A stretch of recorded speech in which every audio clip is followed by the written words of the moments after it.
మీ పిల్లలు ఎక్కువగా అబద్ధాలు చెప్తున్నారా? నోరు తెరిస్తే అబద్ధాలు చెప్తావా? అని మీ పిల్లల్ని అనే ముందు అసలు దాని వెనకున్న సైకాలజీ ఏంటో మీకు తెలుసా? రండి ఇద్దరం కలిసి డీకోడ్ చేద్దాం. Welcome to our 1 minute psychology series. పిల్లలు అబద్ధం చెప్పడానికి కామన్ రీజన్ ఏంటి? అదే మనం సైకాలజీలో ఫియర్ బేస్డ్ లయింగ్ అంటాం.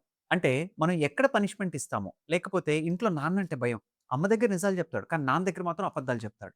ఇంకొక రీజన్ అవాయిడింగ్ బిహేవియర్. ఇది ఎలా ఉంటుంది అంటే నేచురల్‌గానే బ్రెయిన్ కంఫర్ట్ జోన్‌లో ఉండాలి. ఇప్పుడు నేను అబద్ధం చెప్పేస్తే ఈ పని నేను చేయాల్సిన అవసరం లేదు అని వాళ్ళు కంఫర్ట్ జోన్‌లోకి వెళ్ళిపోతుంటారు. పిల్లలు అబద్ధం చెప్పారని తెలిసిన వెంటనే వాళ్ళని ఒక దోషిగా నిలబెట్టి నువ్వెందుకు అబద్ధం చెప్పావని నిలదీయొద్దు.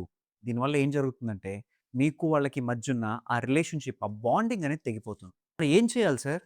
ఎందుకు అబద్ధం చెప్పావు అని అడిగే ముందు వాళ్ళు ఎందుకు ఆ చెప్పాల్సిన పరిస్థితి వచ్చిందో ఒక్కసారి అర్థం చేసుకోండి. ఎందుకంటే ఈ 1 మినిట్‌లో నేను దీని గురించి మొత్తం చెప్పలేను కాబట్టి దానికోసం ఒక డాక్యుమెంట్ ప్రిపేర్ చేశాను. మీరు ఒక్కసారి ట్రూత్ అని కామెంట్ చేయండి. నేను మీకు ఈ డాక్యుమెంట్ పంపిస్తాను. ఒకసారి క్లియర్‌గా చదవండి. మీకు దీని మీద ఒక మంచి ఐడియా వస్తుంది. మీరు మీ పిల్లలతో ఎలా బిహేవ్ చేయాలో మీకు తెలుస్తుంది.